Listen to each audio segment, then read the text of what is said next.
Hello and welcome.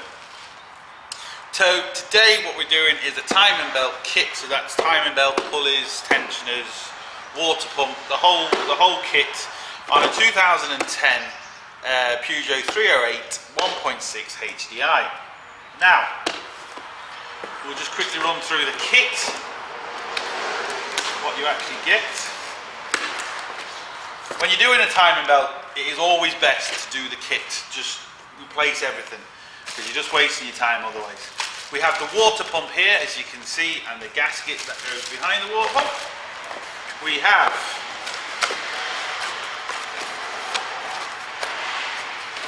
the new timing belt. We have an idler, and we have the tensioner. So that is basically the kit.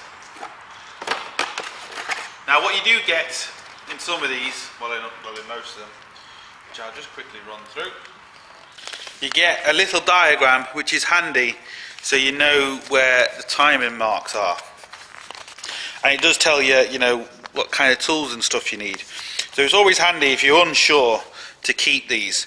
Now it does say you need special tools and stuff.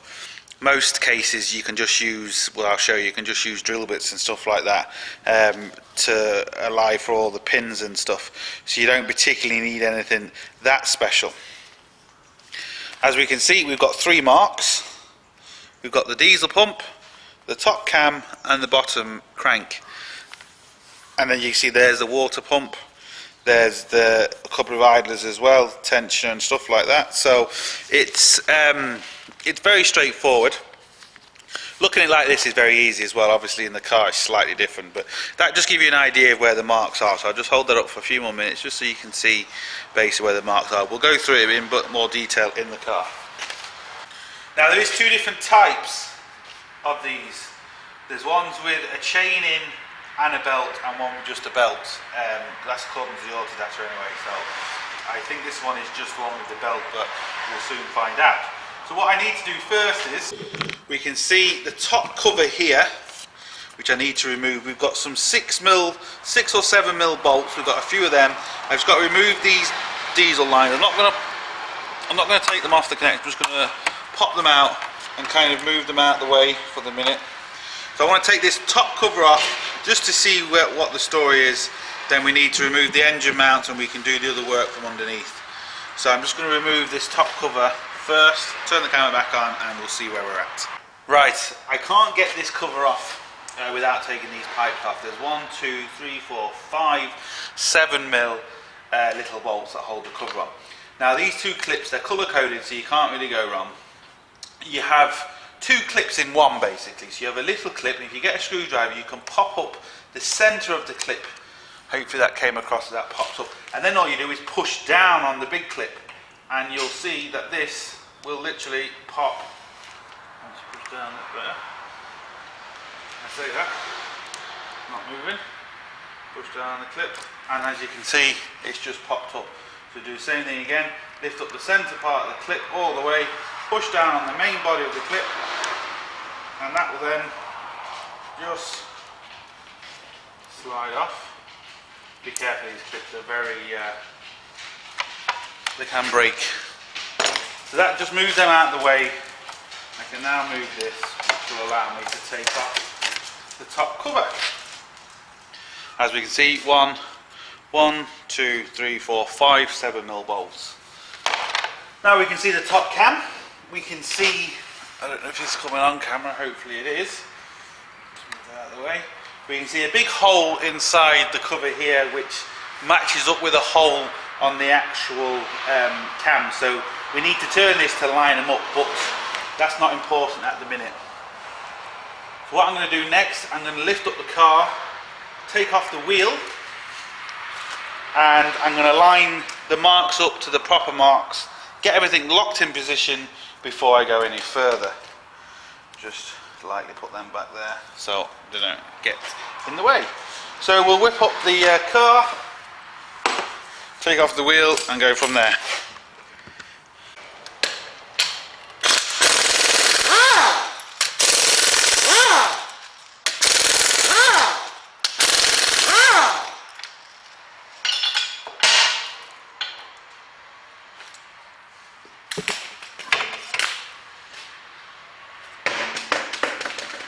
Now, kind of see what we're doing. What we need to do next, to make it easier for us, is take off this cover here. Now, on this particular car, it's all one. So we don't need to take the whole thing off, we just need to take this side off and kind of bend it out of the way, just so we can see the pulleys and that in behind. So we've got two 10mm, two Torx, three 10mm bolts, three Torx, and 1, 2, 3 clips. Now, if that's not overkill, I don't know what is. I'll take off these clips here first. You might not be able to see it, but basically, I'll try and film it and do it all at the same time. You need to kind of pop out the middle of the clip. Once you get the middle out, the whole clip, as we can see, so I'll just show you now. So you pop the middle out of the clip like that, which releases the pin, which squeezes the clip in like that, which allows the whole clip to come out. So I've got 2 more of them to take out, and then we'll get the bolts. Right, that was just madness. 3 T15 Torx, 2 10mm bolts, and 3 clips. It's where it's a fast car. So, what that now allows me to do, hopefully, there's nothing more hiding in there, is pull away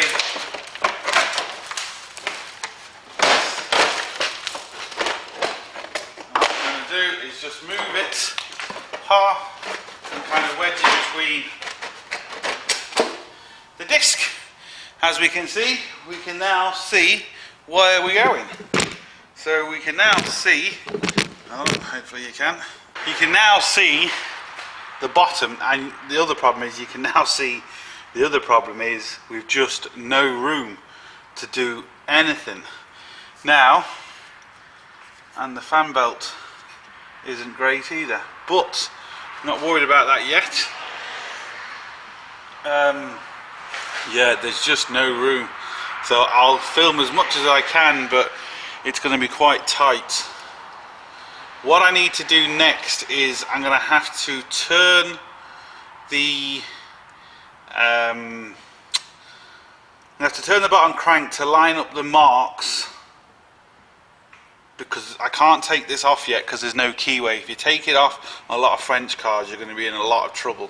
So you need to mark everything before you take anything off. Now what I might have to do a lot is kind of show you this, because obviously we're going to struggle to get everything inside the car. It does tell you to lock, as you can see, lock the bottom crankshaft. Now, I don't like doing that myself. I don't trust it on some of them, because it doesn't actually lock it. It tends to just rest on it, and I really don't like it. So I'm going to do something slightly different. As you see on my other timing belt videos, I'm going to actually lock the flywheel. I'm going to mark and lock the flywheel, which is the same thing as locking this. It's a slightly different way. I personally find it easier and a bit safer. But the problem I have is, this is the timing belt here, and we've got 2 covers. We've got one cover that basically, which we've removed already, which covers the top cam till about here. And then we have a whole other cover which covers the rest. I can't take that cover off without taking the bottom crank off, or the bottom crank pulley, and I can't do that without locking it. But I cannot see the pump timing mark. If you look at that little mark there, at the minute I can only see the top cam mark. Now I can line that top cam up, but I could still be 180 degrees out. So what I'm going to try and do is I'm going to turn the bottom pulley until this mark here, which I showed you, lines up, and I'm going to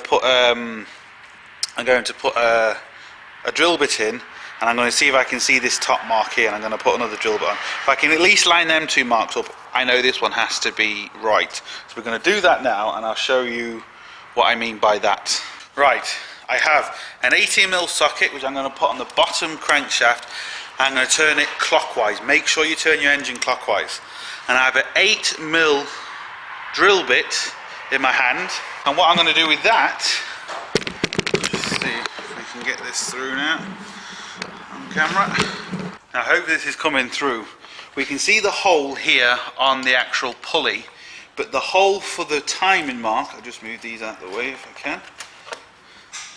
I hope that's coming across better. The hole for the timing mark is here. You just see that now? On the engine. So I have to line up the pulley. Once I've lined up the pulley with that mark, I'm going to stick this bolt through, which will lock the top cam. Then I'm going to check the bottom cam and see if I've got the marks lined up on the bottom cam. If I have, I know I can go ahead with doing what I need to do.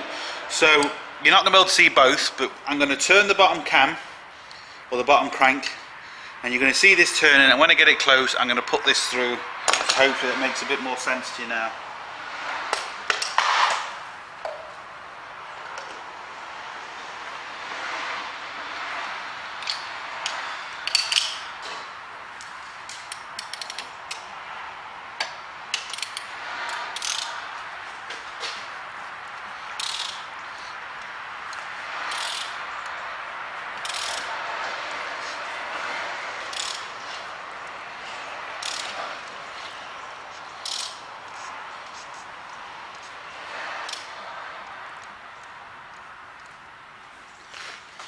I think that's it.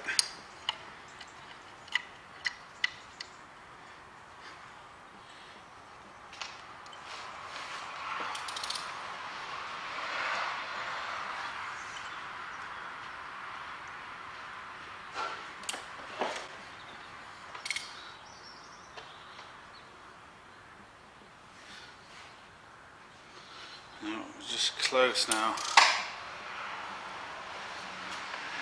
Have to get that further in. Once it's lined up, we will go further in.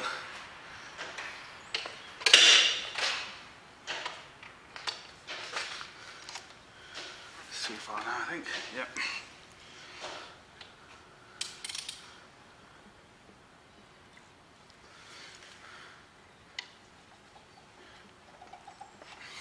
So close.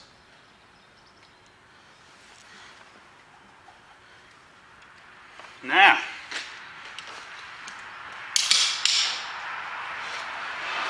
just make sure.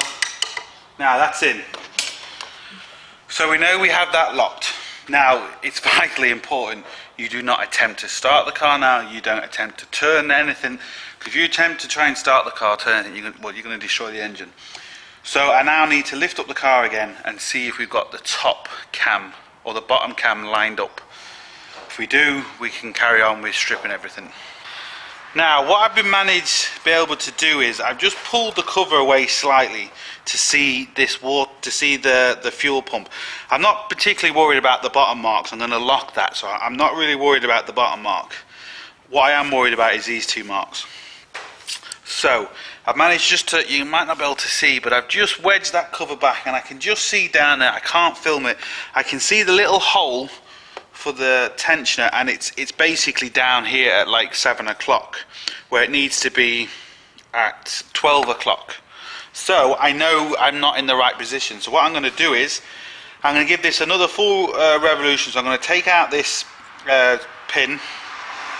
I'm going to spin the engine one more time, put the pin back in, and hopefully this mark is lined up. If that mark is lined up, I'm then going to be able to lock everything, and I'm going to be able to go from there, and fingers crossed it'll just save us an awful lot of messing around in time. So that's what I'm going to do. So hopefully you're going to be able to see this. I'm going to just make this go 1 full revolution and see what happens.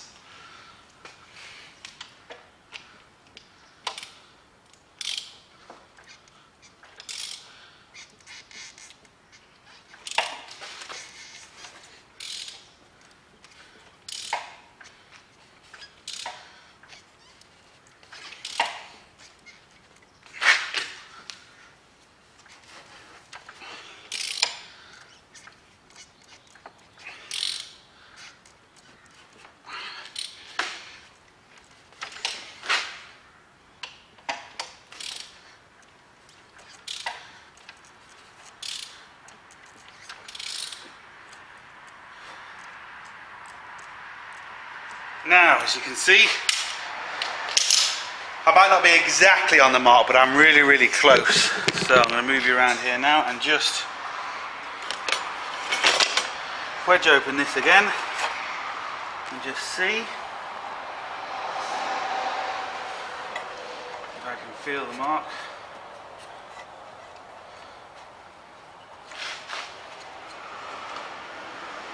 Now I can feel this hole in the cam, and I can feel it's at 12 o'clock.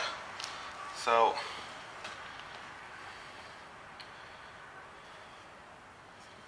we can kind of just double make sure. Yeah. Now I now know that these timing marks are right. I know we've got the top mark, and then we've got the top mark on right, and we've got the fuel pump mark right. The bottom mark kind of has to be right, but like I said, that doesn't matter. We're not locking it down, we're locking it at the flywheel. So what I basically need to do again is put this pin back / drill bit.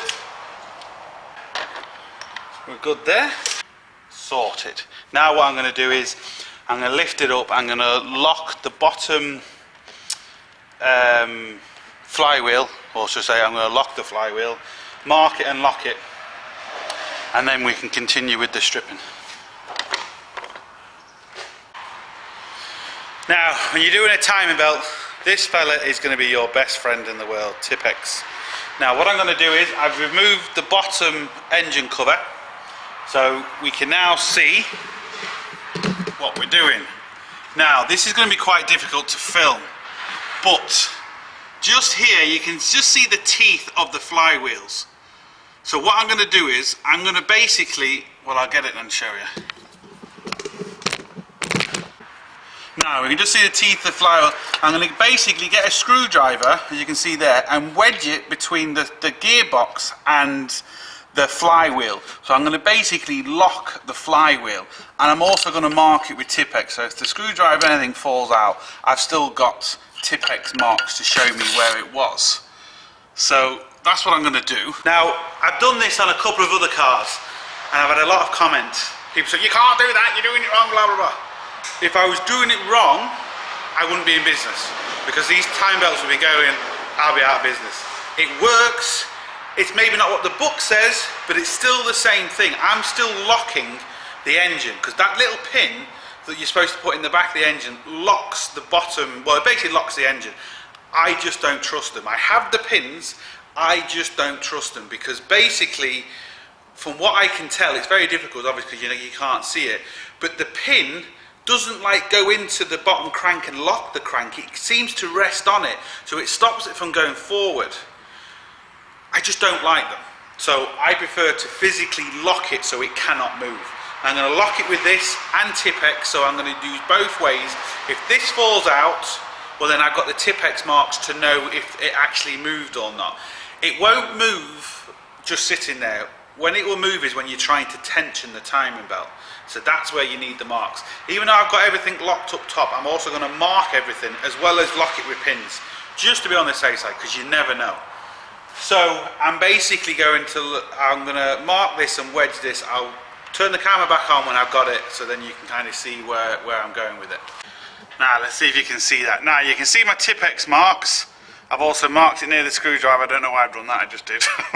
And I've wedged the screwdriver in as well.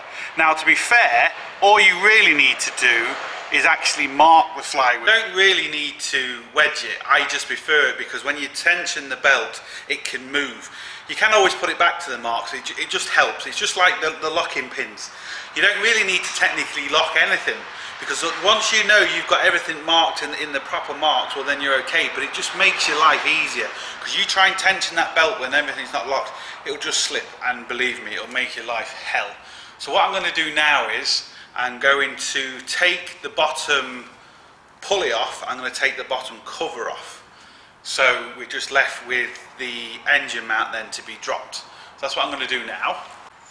Now this is really where you need a powerful air gun, because you don't want the engine to turn. If the engine starts turning, you can start damaging things, because obviously I've got everything locked. So you don't want to be taking this off with a ratchet or anything like that, because you will do damage. You need a good powerful air gun. And that's the beauty with an air gun. That didn't turn, it just banged the bolt off, which is what you want.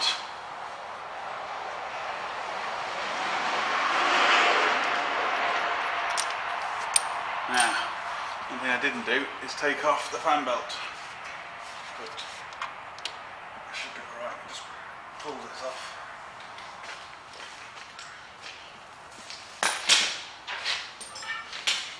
Just kind of wedge it off, and the fan belt kind of comes up. There we go. Not the best way, but it works. Now, also, this, I don't know if it's coming through on camera, but right at the top of this is a circular hole. That's the timing mark. Well, that's the mark for the bottom pulley. So at least we know we've got it right. I'm just double checking my marks underneath to make sure it hasn't moved, and it hasn't moved. So that's a good sign. Now I can take off this cover here, which looks to be 1, 2, 3, 4, 5, 6, at least 6 little 7mm bolts.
Right, there might be one more right at the top, which I can't get from here.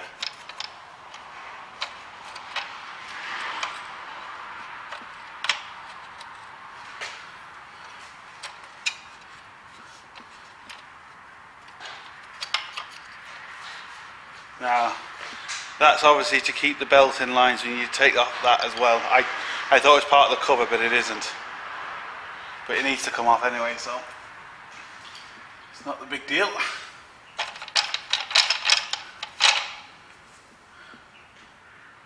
Right, I'm going to let this car down, take off the bottom cover, and then, take off the top bolt, and then I'll turn the camera back on and show you. Now, there was actually no more bolts on the cover. It was just kind of the way it was tucked underneath the engine mount, so it just basically slid out that way. So as you can see, there is a top bolt, but that belongs to the top cover, which goes like that. So, the two covers. Now, as you can see, we can kind of see everything a lot better. Now, that's the bottom, or the fuel pump. Now that's a 6mm drill bit, and this is an 8mm drill bit. So they're both in, but I'm also going to mark these with Tipp-Ex. So I'm going to mark them with Tipp-Ex just to be on the safe side. You shouldn't have to, but I mean, it's just nice to be safe. And we've obviously got the bottom one marked, so we are ready to take the engine mount off and to actually take the belt out.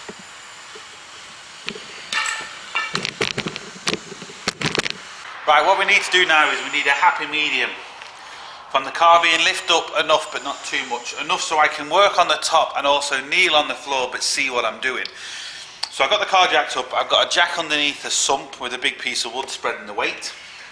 That will now allow me to undo the engine, to remove the engine mount.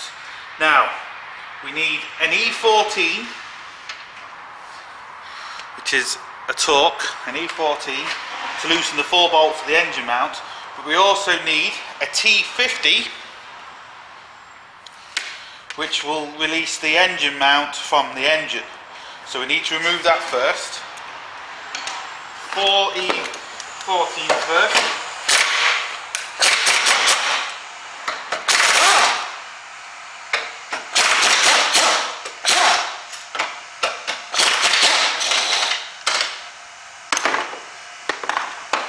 The reason why you want to take it all off, it just makes it easier for yourself. Gives you a lot more room to work with.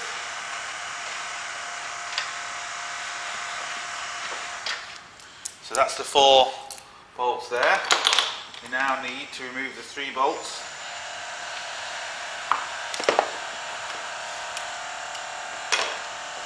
Three T50s.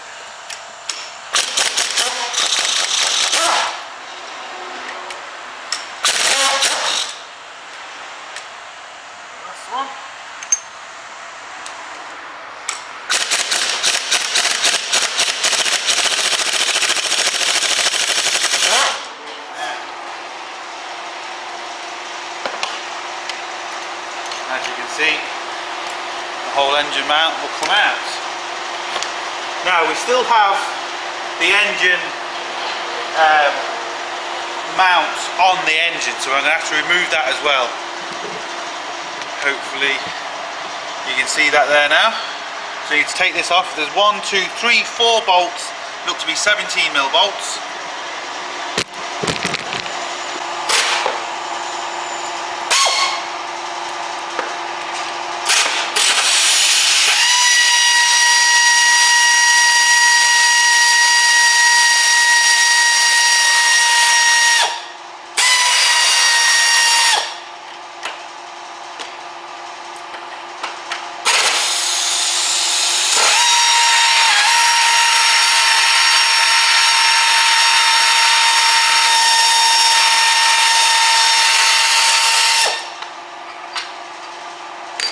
Good old ratchet spanner, long reach version.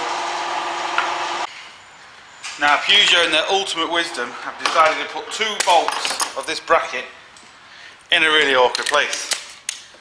So I've had to use the 3/8 drive to loosen them, and I can use little air guns to take them off all the way.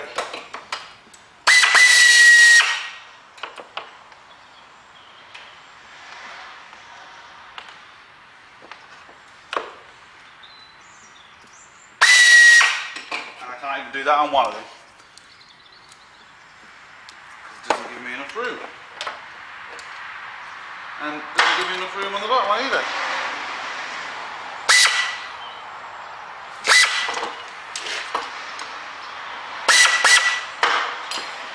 Nah, that's just stupid. But they're loose enough to me to take them off by hand now.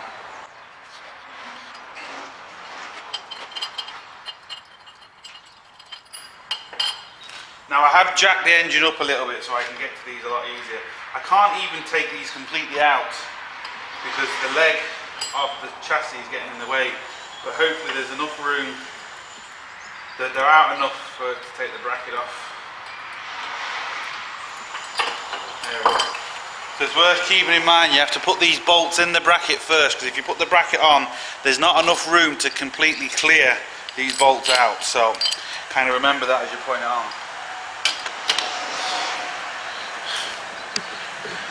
Now as we can see, the dog can see the rabbit, so we can see the whole of the timing belt there. We've all got it all on the mark, so next thing to do is take it off. Now I'm going to call it for this video.